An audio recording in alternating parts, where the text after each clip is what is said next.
नमस्कार, आपका N public Bharat में स्वागत है और आप देख रहे हैं एन पब्लिक भारत। विधानसभा क्षेत्र राजाखेड़ा में राजस्थान के वरिष्ठ भाजपा नेता वी उप नेता प्रतिपक्ष राजस्थान सरकार माननीय श्री राजेंद्र सिंह राठौर साहब बाढ़ पीड़ित क्षेत्रों का दौरा किया। इसमें बाढ़ प्रभावित क्षेत्रों में स्थानीय विधायक द्वारा फर्जी पट्टे वितरण का मुद्दा सामने आया। विधानसभा क्षेत्र राजाखेड़ा में राजस्थान सरकार की नाकामी दिखाई देती है, जो जनता को गुमराह किया है। वहां कोई राजस्थान सरकार से सीखे, राजस्थान की कांग्रेस सरकार फर्जी पट्टे बांटने का काम कर रही है। आप देखिए एन पब्लिक भारत की पूरी रिपोर्ट। आगे हम सुनाते हैं आपको श्री राजेंद्र सिंह राठौर जी, उप नेता प्रतिपक्ष राजस्थान सरकार, क्या कहते हैं। धौलपुर जिले के अंदर बिगड़ी कानून व्यवस्था और पिछले दिनों आई चंबल की बाढ़ और बाढ़ की तबाही के बाद मुख्यमंत्रियों को दौरे के बाद भी पुनर्वास का काम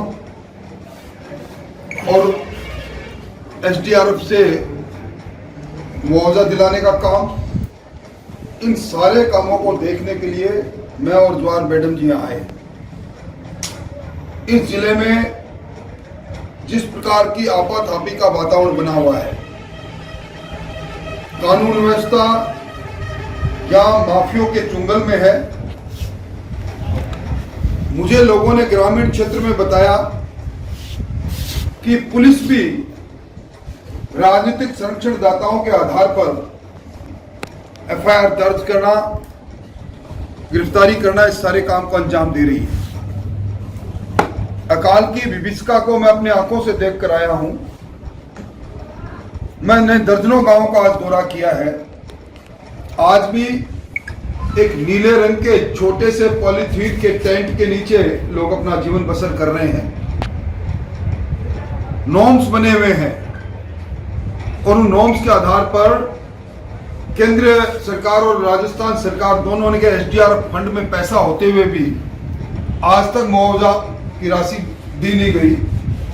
और सबसे बड़ा मजाक, यहाँ पट्टे मैंने जिंदगी में पहली बार देखे। पंचायत एक्ट बना है 1993 का, उसके नियम बने हुए हैं और नियम 157(1) में पट्टे का प्रारूप बता रखा है कि पट्टा अगर दिया जाएगा किसी व्यक्ति को तो उसका प्रारूप क्या होगा। पूरे राजस्थान में उसी प्रारूप से पट्टे बनते हैं। यहाँ मैंने पट्टे देखे जिसमें ग्राम विकास अधिकारी और बीडीओ दस्तखत कर रहे हैं। और इन पट्टों को जब मैंने देखा तो ये पट्टा चाही की जमीन में, नदी नालों की जमीन में ऐसी जगह आवंटित कर दिया कि उस जगह पर माननीय उच्च न्यायालय ने एक स्पीकिंग ऑर्डर दे रखा है और उसमें क्या रखा है कि नदी नालों की जमीन का सह परिवर्तन नहीं हो सकता। और इसी प्रकार एक तरह से लोगों को गुमराह करने का काम किया है। आज बड़ी संख्या में मुझसे लोग मिले हैं। भारतीय जनता पार्टी इसकी लड़ाई सदन से लेकर सड़क तक लड़ेगी। और यहाँ जिस प्रकार की सड़कों की मैंने हालात देखी, यहाँ चिकित्सालय मुझे जाने का मौका मिला, जर्जर अवस्था चिकित्सालय की देखी। यहाँ एक ही अधिकारी के पास, बीडीओ ईओ का चार्ज एक अधिकारी के पास हो, ये करिश्मा भी हमने यहाँ देखा। और मैं समझता हूँ कि अब समय के चक्र के साथ चुनाव आएंगे तो उसका परिणाम भी भुगतना पड़ेगा। लंपी का कहर पूरे राजस्थान में है। सरकार खुद कह रही है कि 12 लाख से ज्यादा गौवंश संक्रमित हो गया है, 50,000 के लगभग मृत्यु हो गई है। आज तक यहाँ वैक्सीनेशन का काम चालू नहीं हुआ, दवाइयों का प्रबंधन नहीं, सरकार के पशु चिकित्सालय सारे खाली पड़े हैं। गौवंश के शव का निस्तारण भी वैज्ञानिक ढंग से नहीं हो रहा है। यहाँ तक कि अब सरपंचगणों ने मांग की है कि गायें इतनी ज्यादा मर रही है कि उनके गौ के शव का वैज्ञानिक ढंग से निस्तारण करने के लिए हमें फंड दो। मैं समझता हूँ कि अभी विधानसभा का सत्र परसों से प्रारंभ होगा और जिस प्रकार के एनसीआरबी के आंकड़ों ने कलई खोल दी एक बार फिर, 2019, 2020, 2021 तीनों सालों में दुष्कर्म में राजस्थान फिर पहले पायदान पर आया। पिछले साल जो अनुसूचित जाति पर जो अत्याचार हुए अनुसूचित जाति पर, उसमें राजस्थान दूसरी पायदान पर आया। साइबर क्राइम में राजस्थान चौथी पायदान पर आ गया। बस बच्चों की तस्करी के अंदर राजस्थान पहली पायदान पर आ गया। प्रतिदिन 17 अबलाओं की इज्जत लूटी जाती है, 7 हत्याएं होती है, 222 चोरियां होती है। ये गृह मंत्री के रूप में मुख्यमंत्री जी बिल्कुल विफल साबित हुए हैं। ये पहले मुख्यमंत्री है जिनको इन्हीं के मंत्रिमंडल के लोग इन्हीं के सामने सरकार की पोल भी खोलते हैं और इन्हें ललकारते भी हैं। मुख्यमंत्री जी जिस सभा में जा रहे हैं, राजीव गांधी ग्रामीण ओलंपिक संघ में, हर विधायक को यही कहते आ रहे हैं कि आपके कारण मेरी सरकार बची, चाहे वो हुड्डा के अंदर राजेंद्र सिंह हुड्डा को कहते हो या सवाईमाधोपुर में दानिश अबरार को कहते हैं। मैं समझता हूँ सारी बातें इस बात का संकेत कर रही है कब इस सरकार की उल्टी गिनती प्रारंभ हो गई और धौलपुर जिले के अंदर अगली बार भारतीय जनता पार्टी अपनी अच्छी चौसठ भी बिछाएगी और हम इनको इन सारे कुकर्मों के बारे में जो ये कर रहे हैं उनका परिणाम भुगते इसका वातावरण तैयार करेंगे। आज मैं आया हूँ, कुछ सभाएं हुई है, उसके बाद हमारे अन्य नेताओं के दौरे होंगे और इन सारे मामले को लेकर मैंने जिला कलेक्टर को कहा है कि वो 15 दिन के अंदर अंदर जो इनको ये प्रमाण पत्र झूठे राजस्थान सरकार के का अशोक स्तंभ लगा के बांटे गए हैं, इनको पंचायत राज नियम 193 के नियम 57 के तहत, ये 157 के तहत 157(1) के तहत ये उस प्रारूप में पट्टे दें और इनको प्रधानमंत्री आवास योजना में मकान दें, सर्वे करवाएं, बिल्कुल सर्वे निष्पक्ष सर्वे हो, सर्वे के आधार पर SDRF से इनको सारी सहायता मिले। मोटे तौर पर मुझे इतना ही निवेदन करना था और कोई सवाल आपका।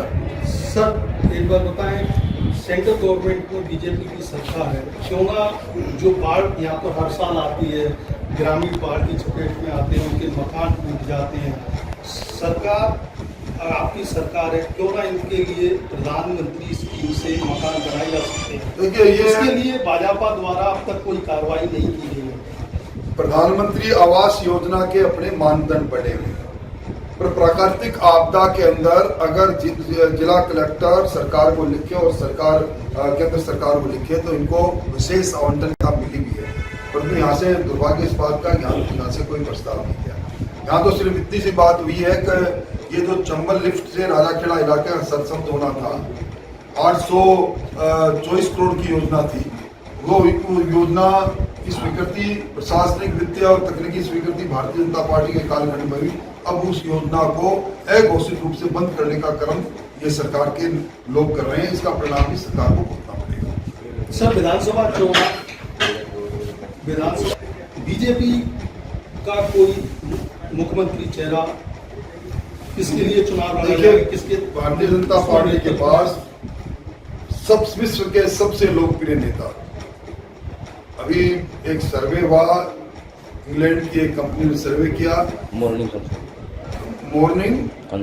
कंसर्न, उसमें 75% लोगों ने कहा विश्व का सबसे लोकप्रिय नेता प्रधानमंत्री नरेंद्र मोदी जी है और इसलिए हमारा चेहरा भी वही है, हमारी पार्टी कमल का निशान है, हमारे कैडर बेस्ड पार्टी है, हमारे आपाधापी नहीं है कांग्रेस की तरह से, इसलिए निश्चित तौर पर निश्चित समय में हमारा संसदीय बोर्ड उचित फैसला करेगा। सर पुष्कर में डॉक्टर कर्नल सिंह बेसला की 80 विसर्जन का कार्यक्रम था, तो उसको विसर्जन कार्यक्रम था, उसको राजनीतिक अखाड़ा बना दिया गया, आप भी वहाँ पर गए थे। देखिए डॉक्टर कर्नल बेसला मेरे व्यक्तिगत तौर पर मुझसे मित्रता रखते थे।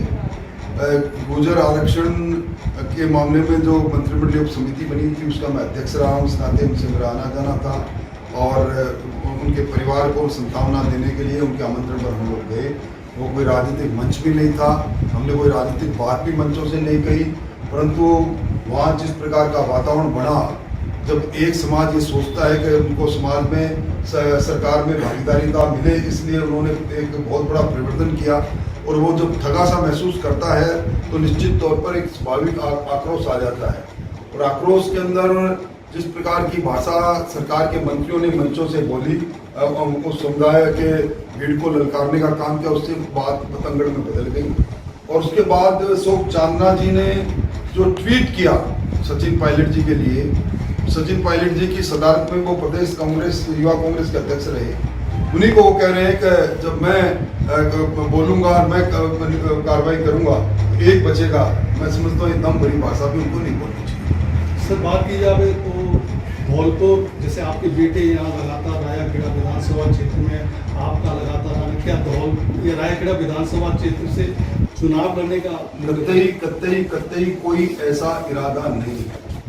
मैं राजस्थान की विधानसभा में लगातार उस जिले का प्रतिनिधित्व कर रहा हूँ जहाँ के लोगों ने मुझे एक बार नहीं 7-7 बार बिना हारे चुनाव जिता के भेजा है।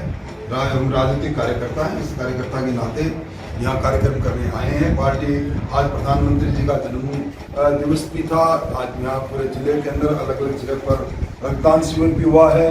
पूरा पखवाड़ा चलेगा सेवा का। भारतीय जनता पार्टी के नेता अलग अलग जिलों में गए, मेरा भी प्रवास बना है। और रही बात मेरे पुत्र की, तो वो व्यक्तिगत तौर पर उसकी यहाँ बहुत से लोगों से मित्रता है और वो भी भारतीय जनता पार्टी का कार्यकर्ता है। अगर आके लोगों के बीच में बैठता है तो इसका मतलब ये नहीं। वो चुनाव की रणनीति, चुनाव हमारा संसदीय बोर्ड तय करेगा, जहाँ से तय करेगा वहाँ से लड़ेगा। सर ग्रामीण ओलंपिक खेलों की शुरुआत की गई है सीएम अशोक गहलोत ने, लेकिन देखा जाए तो ग्रामीण क्षेत्रों में लोग जो मैच होते हैं उस दौरान उनमें बेमनस्ता पैदा हो गई है, लड़ाई झगड़े हुए हैं। ये खेल की भावना से खेला जाना चाहिए और खेल निश्चित तौर पर ग्रामीण की पृष्ठभूमि से हमारे खिलाड़ी निकलते हैं।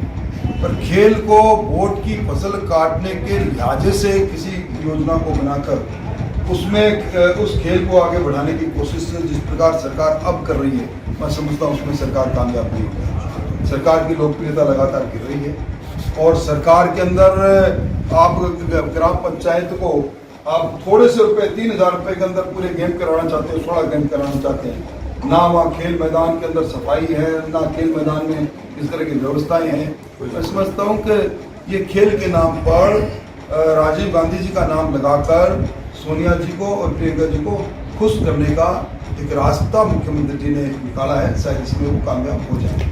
सर केंद्र में आपकी सरकार है, लेकिन महंगाई पर कंट्रोल नहीं है। आम जन बहुत इस बार भारत की जीडीपी लगातार बढ़ती जा रही है। हमने इस बार ब्रिटेन को पछाड़ दिया। विकास दर भारत की लगातार बढ़ती जा रही है और महंगाई दर इतनी नहीं है। और मैं समझता हूँ कि जहाँ विकास दर बढ़ेगी वहाँ थोड़ी सी जो लोग कंज्यूमर्स है उन पर थोड़ा सा भार निश्चित तौर पर आता है। परंतु मैं नहीं समझता कि आज हिंदुस्तान के अंदर महंगाई कोई मुद्दा है। हो गया सर?